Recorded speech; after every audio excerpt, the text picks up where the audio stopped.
नालासोपारा में semi illegal, उसमें redevelopment कैसा करने का, बिल्डिंग को ओसी नहीं है, ये 2-3 बातें मैंने उनको कहे, उसके ऊपर अध्ययन लोग करेंगे और उसके ऊपर भी अच्छा निर्णय आएगा। ये जो रिडेवलपमेंट बिल्डिंग का काम चालू है उसमें बहुत पीछे जा रहे हैं हमारे गरीब भाई बहन कि डेवलपमेंट एग्रीमेंट शाम को साइन किया, 4 दिन बाद रिडेवलपमेंट के लिए जो रजिस्टर करने के लिए जाएंगे उसमें पन्ने बदल के दूसरे पन्ने लगाए। फंसाने की बात बिल्कुल नहीं होगी। अपने को एरिया जो है अपने कारपेट एरिया से दुगना तो कम से कम निश्चित रूप से मिल सकता है और 100% गारंटी 22 तारीख को सभी के लाडले देवाभाऊ का जन्मदिन है। उसके लिए पूरे महाराष्ट्र में ब्लड डोनेशन कैंप है। उसके तहत हम नालासोपारा और वसई में भी ब्लड डोनेशन का हमने 2000 बोतल का लक्ष्य रखा है। नालासोपारा 2000 बोतल के लिए हम लोग प्रयास करेंगे। नमस्कार, मैं सचिन दीक्षित। जिस प्रकार से स्वयं पुनर्विकास योजना है उसको धरातल पर लाने के लिए अब वसई और नालासोपारा में जिस प्रकार से धरातलीय काम शुरू हुआ उस पर कई लोग चर्चा का विषय बना हुआ है, कई लोग उसकी अलग अलग चर्चाएं कर रहे हैं। आइए हम जानते हैं कि इस योजना में, क्योंकि इस योजना को समझाने के लिए, इस योजना के लेयर्स, तमाम चीजों को कि जनता को कैसे आसानी हो इसको समझाने के लिए स्वयं इस योजना के अध्यक्ष जिनकी जिम्मेदारी पर, जिनकी कंधों पर ही पूरी जिम्मेदारी है, प्रवीण दरेकर, वो उपस्थित थे। इस संपूर्ण विषय पर उपस्थित थे नालासोपारा के आमदार राजन नाइक। उनसे बातचीत करते हैं कि इस योजना का क्या लाभ किस प्रकार से होगा और क्या कुछ इस योजना में आज हुआ, आज बैठक में क्या कुछ हुआ, इस कार्यक्रम में क्या कुछ हुआ। सबसे पहले आपका नमस्कार। नमस्कार सचिन जी। बहुत अच्छा लगता है जब इस तरह की योजनाएं जनता तक पहुंचने के लिए जागरूकता भरे कार्यक्रम किया जाता है। तो आज के इस कार्यक्रम में क्या कुछ था और इस योजना के विषय पर जो आपको समझ है, सरल भाषा में लोगों को समझाने का प्रयास। आज स्वयं पुनर्विकास सेल्फ रिडेवलपमेंट के लिए, उसके लिए जो महाराष्ट्र सरकार ने प्रवीण जी दरेकर साहब के नेतृत्व में कमेटी गठित की थी, उसका रिपोर्ट उन्होंने गत 4 दिन के पहले, 8 दिन के पहले महाराष्ट्र के लाडले मुख्यमंत्री और अन्य उप मुख्यमंत्री को सौंपा दिया और अहवाल और रिडेवलपमेंट के कैसे कर सकते हैं और उसके फायदे के लिए आज एक कार्यशाला का आयोजन किया था। उस कार्यशाला में मैं भी उपस्थित था। आपके जानकारी के लिए बोलता हूँ, नीलेगांव में, निर्माण नगर में इसी तरह का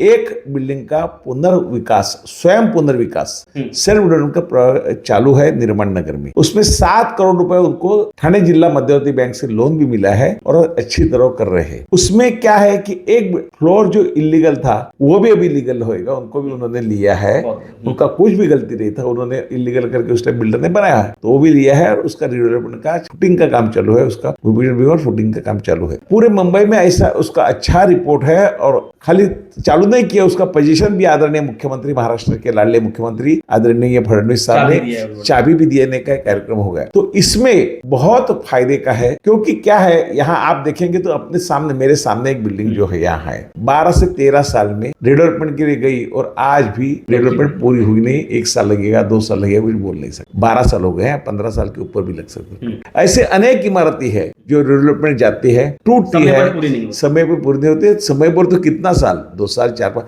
रिडेवलपमेंट सेल्फ डेवलपमेंट 3 साल में प्रपोजल पूरा, भाड़ा जो रहते हैं उसको, जो फ्लैट ओनर है उनको पूरा भाड़ा उनका मिल जाता है। ये उसमें है टाइम, क्षेत्रफल भी उसमें 2.5 से 2.5 गुना क्षेत्रफल ज्यादा मिलता है। ऐसा मतलब 350 450 को 1100 फुट मिला, ऐसा उन्होंने जो कहा, उन्होंने जो काम किया है, 2 से 3 गुना उनको क्षेत्रफल भी मिलता है। और उसमें बिल्डर का फंसाने का कोई सवाल ही नहीं है, क्योंकि सरकार और सीधा सोसाइटी के करता है। उसके ये फायदेमंद प्रपोजल है जो यहाँ अपने नालासोपारा में दिक्कत आने के उसमें है, जो मैंने दरेकर साहब को बताया है कि नालासोपारा में इलीगल काम है, सेमी इलीगल जिसको होते, 2 माले की परमिशन लिए है और 4 माले ठोक दिए है। उसमें रिडेवलपमेंट कैसा करने का, बिल्डिंग को ओसी नहीं है, इसमें रिडेवलपमेंट कैसा करने का है। ये 2-3 बातें मैंने उनको कहे, उसके ऊपर अध्ययन लोग करेंगे और उसके ऊपर भी अच्छा निर्णय आएगा और आने वाले कार्यकाल में ये भी कैसा चलेगा इसलिए हम प्रयास करेंगे। आज क्या हुआ है आपकी जानकारी के लिए बोलता हूँ, ये जो रिडेवलपमेंट बिल्डिंग का काम चालू है उसमें बहुत पीछे जा रहे हैं हमारे गरीब भाई बहन, बहुत पीछे जा रहे हैं। उसको भाड़ा भी नहीं मिलता है, कोई बिल्डर उसको देखता भी नहीं है। क्या एक बार उनके हाथ में गया बिल्डर का, क्या खलास, सीसी आ गया तो उसमें खलास न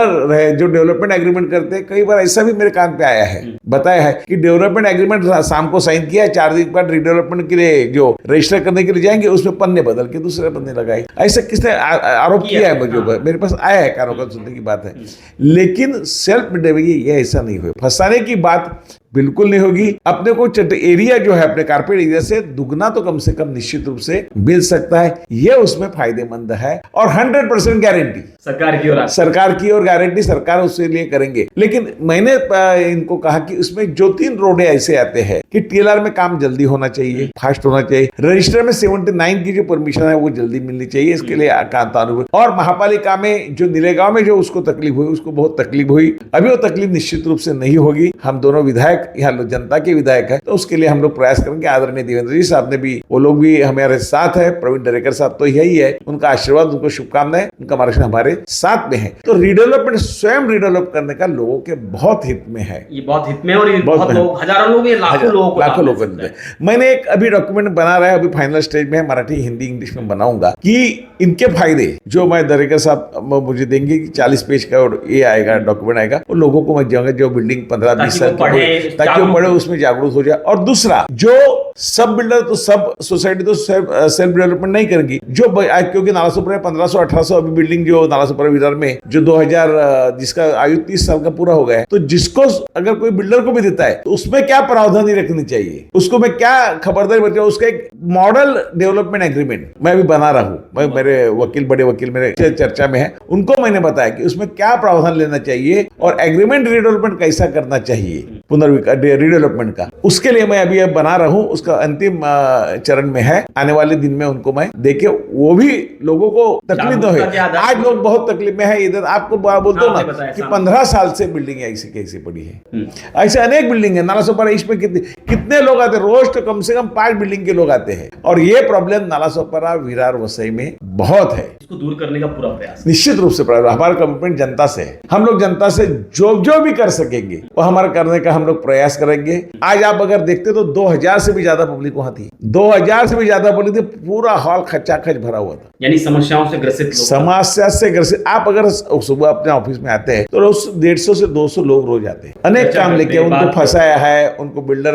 रिडेवलपमेंट करके गया है, उनको पानी का कनेक्शन नहीं है, ओसी के नाम के फंसा दिया है। बहुत मैंने विधानसभा में प्रश्न उठाया, अनेक प्रश्न में से ये भी उसी का मुद्दा उठाया। सरकार उसके लिए गंभीरता से काम करेगी, निश्चित रूप से करेगी। सरकार जनता के प्रति समर्पित है, हम दोनों विधायक जनता के प्रति समर्पित है, केंद्र सरकार आदरणीय मोदी जनता के प्रति समर्पित है। और हमारा परसों मतलब मंगलवार को 22 तारीख को महाराष्ट्र के नेता, लोकप्रिय मुख्यमंत्री, सभी के लाडले देवाभाऊ का जन्मदिन है। उसके लिए पूरे महाराष्ट्र में ब्लड डोनेशन कैंप है, उसके तहत हम नालासोपारा और वसई में भी ब्लड डोनेशन का हमने 2000 बोतल का लक्ष्य रखा है। नालासोपारा 2000 बोतल के लिए हम लोग प्रयास करेंगे। ये थे राजन नाईक, इन्होंने साफ तौर बताया जिस प्रकार से जनता के जनप्रतिनिधि जनता ने बनाया है, तो उसको साकार करने के लिए, धरातल पर लाने के लिए जो योजनाएं महत्वपूर्ण है, जनता को समझाना, जागरूक करना, जागरूक करने के साथ उनके साथ बातचीत करना, मध्यस्थता करना और सरकार को अवगत कराना कि कहां समस्याएं अभी भी लंबित हैं, प्रलंबित हैं, उन्हें ठीक कैसे कर सकते हैं, इस पर भी चर्चा कर रहे हैं। अब देखना यह होगा कि जिस प्रकार से लगातार विषयों पर चर्चाएं हो रही हैं, उनको धरातल पर लाने का प्रयास हो रहा है, ये सारी चीजें धरातलीय अवस्था में कब तक आती हैं और जनता को कब तक लाभ मिलता है। आज के लिए इतना ही, धन्यवाद।